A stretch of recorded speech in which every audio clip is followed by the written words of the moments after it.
Number 2, materials requisition and issued on a FIFO basis amounted to 7,000 pesos. So, yung breakdown ng 7,000 pesos ay ito, wherein may napunta sa job 101, may napunta sa job 102, and may napunta sa job 103. And meron din indirect materials na in-issue 1,000 pesos. So, to record journal entry for number 2, the entry would be debit. Ano yung entry natin dyan? Debit work in process na 7,000. Debit. Ano pa yung debit natin? Ito, yung indirect materials na issuance sa ng account nan. That is charged to factory overhead, control, that is 1,000. Credit, materials na 8,000 pesos. So, may movement ng materials na involved. At meron ding movement sa work in process. So, ibig sabihin, mag-a-update tayo ng material stock card and mag-a-update tayo ng job order cost sheet para sa work in process. Okay. Ang pag-a-update natin, in case na may dalawang inventory na involved, kagaya nito, work in process tsaka materials, uunahin natin lagi yung materials, next, work in process. Okay, unahin natin tong item na to. Material A, 200 units, charge to job 101. So, ito yung material A. Ito yung stock card ng materials. I-reflect lang natin yung issuance ng materials. So, lalagay natin dito, number 2. Ayan, number 2. Wherein, 200 units daw ay issuance na charge to job 101. Paano kaya yun? Ang sabi kasi FIFO basis. So, paano natin i-cost yung 200 na issuance? So, since FIFO tayo, ang kukunin natin dyan is ito. Yung nasa unahan, which is yung galing sa beginning balance. 200 at 5, that is 1,000. 1,000. And yung sorry, medyo na hindi align. Okay. And yung balance natin would be 600 minus 200, that is 400. At 5, that is 2,000 na lang. 3,000 minus 1,000 equals 2,000. Then, copy yung 3,300. Okay. Lagyan natin ng remarks yung issuance nito. So, yung number 2 daw, lalagyan natin ha. Lagay natin, charge to job 101. Charge sa job number 101. Okay. Next, material A ulit, 600 units naman. And material B, 225 units. So, issuance na naman ng materials. So, sa material A, 600. Ngayon, paano natin i-cost yung 600 units na issuance kapag FIFO method? Kung 600 yan, sa 400, kung 600 yan, yung 400 yan ay manggagaling dun sa naka-cost na 5. That is 2,000. And yung naiwang 200, kukunin natin sa dun sa 600 na 5.5 per unit. That is 200 times 5.5, that is 1,500. 100. And balance. 400 minus 400. So, wala na. Ubus na yung beginning balance. So, yung natira, 600 minus 200 equals 400 at 5.5. That is 2,200. And syempre, yung remarks ng dalawang issuance na to. May issuance kasi na 2,000 tsaka 1,100. So, ilagay natin yung 2,000 dyan ay chinarge daw sa eto, yung 600 units, yung buong 600 unit pala na to. So, pagsamahin na lang pala natin. Yung remarks ng issuance na to, na 2,000 tsaka 1,1 is para lahat yan sa charge to job 102.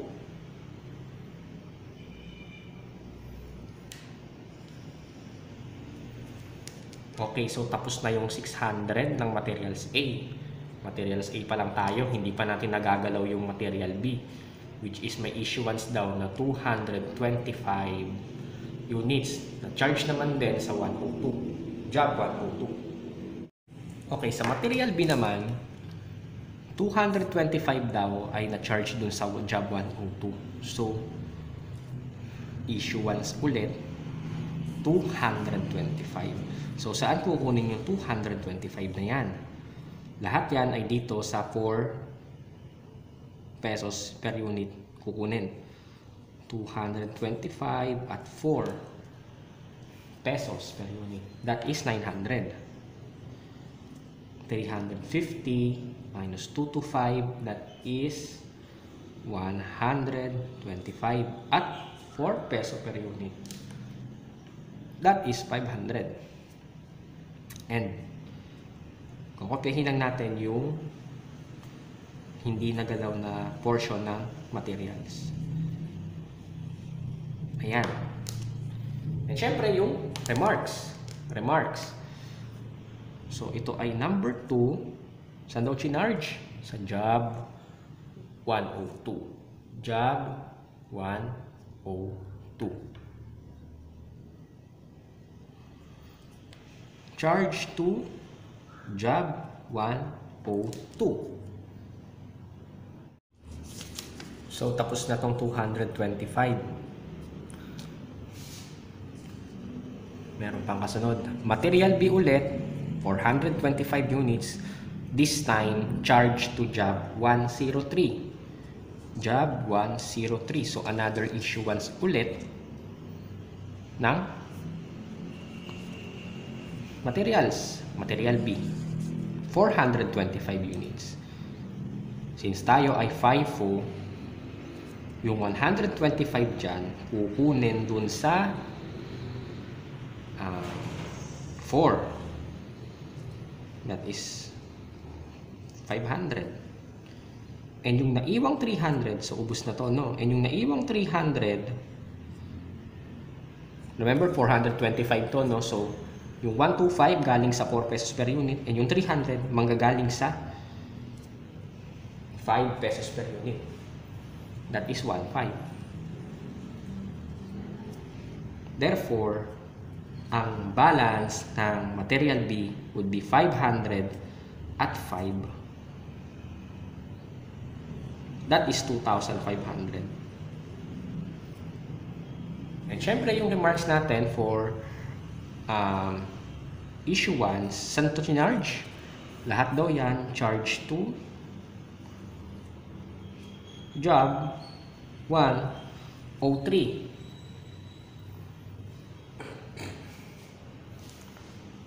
So, tapos na para sa material B. And yung last, para sa materials, indirect materials na issuance, 1,000. So, kailangan din natin i-update yan sa ating stock card. So, number 2, issuance 1,000. Therefore, balance is 200. pesos. Indirect materials. So okay, tapos na ang ating materials. Tapos na ang ating pag-update sa stock card ng materials. Susunod naman natin yung pag-update sa job cost sheet ng work in process. Okay, remember, yung ating journal entry, may work in process na debit. So, ibig sabihin, mag-update tayo ng job order cost sheet. So, ito yung job order cost sheet natin. And ang magiging basihan natin sa pag-update ng job order costing, job order cost sheet is yung mga nilagay natin sa stock card, sa materials. Kaya natin siya nilagyan ng charge to job 101, 102, and 103. So, unahin natin yung mga nanggaling sa material A. Ayan. Charge to job 101. 1,000 pesos. So, ito yung work in process. Ito yung job cost sheet. So, lagay natin dito. Charge to job 101. Ito yung job number 101. Materials na issuance. 1,000 pesos. Next. Charge to job 102. So, ito yung mga issuance na to. From job 102 siya. Up to job 102 natin siya i-charge. We have job 101 dito. Siyempre, hindi natin pwedeng ilagay yan dyan. Kasi nga, job 102. Doon siya charge. So, maglalagay tayo dito ng panibagong cost sheet. This time, ang job number niya ay 102. And yung amount ay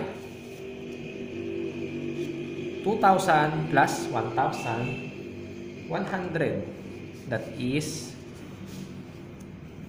3,100. Materials. 3,100 materials. 3,100 galing yan sa 2,000 tsaka 1,100 na charge to job 102. So ano pa? Kung may material A tayo, meron din tayong material B sa baba na in-update kanina. Okay. Charge to job 102 ulit. Yung 900. Charge to job 102 yung 900. Lagay ulit natin dito. Job 102, yung 900 pesos na issuance ng materials. Ano pa? Itong isa. Charge to job 103. Yung issuance ng 2,000 pesos yung total. Sa job 103 siya. Chinarge. So, ibig sabihin, gagawa na naman tayo ng panibagong cost sheet. May 101 dito, may 102 dito. Yung susunod ay job 103. Date ay 2. Ang amount ay kano yun? Ito. 2,000 pesos.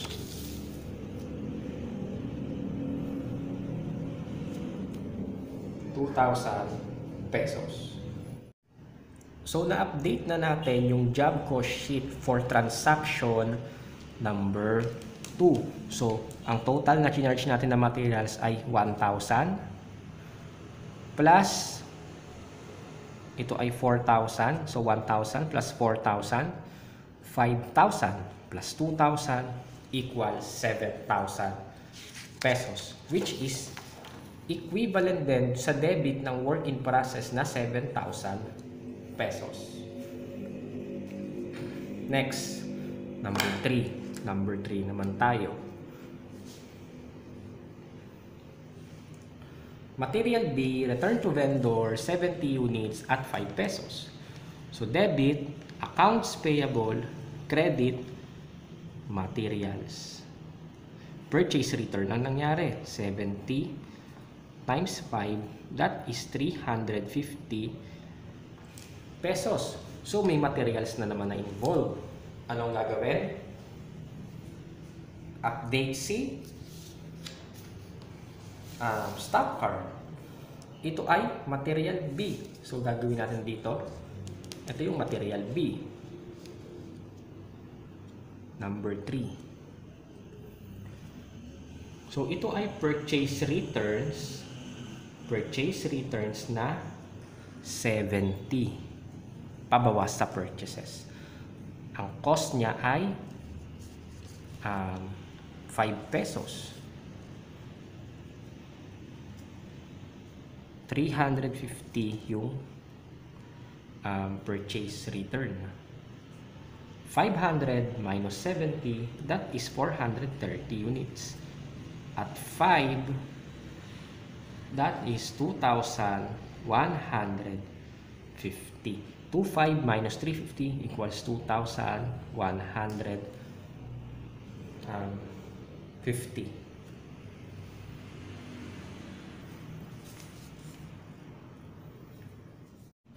Number 4, payroll during January amounted to 10,300, of which 2,000 is for job 101, 4,000 for job 102, 2,000 for job 103, and 2,300 is for indirect labor. Deduction are as follows: SSS 412, Medicare 225, withholding taxes 1,050. Okay, to record journal entry for number 4, debit work in process at amount na allocated sa job, sa mga jobs. Okay, 2,000 for job 101 plus 4,000 sa job 102 and 2,000 ulit para kay job 103. Total ay 8,000 pesos. Debit, ano pa yung debit natin? Debit factory overhead control para sa indirect labor na 2,300. Credit, SSS premiums payable na 412, Medicare contributions payable 225, and withholding taxes payable na 1,050. And yung balancing figure, so total gross earnings less deductions, yun na yung accrued payroll na 8,613. Okay, may work in process na involved. Anong i-update natin?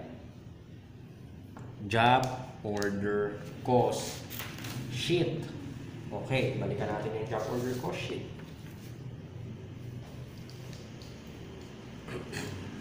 Number 4. Okay. Sa 10,300, yung 2,000 dyan para kay job 101. So, 2,000 para kay job 101. Ito si job 101, ito yung labor portion ng cost sheet. 4,000 daw para kay job 102. Ito si job 102. Ang labor ay 4,000 pesos. And yung number 3, yung job 103 pala, job 103 ay 2,000. 2,000. So, job 103, 2,000 pesos.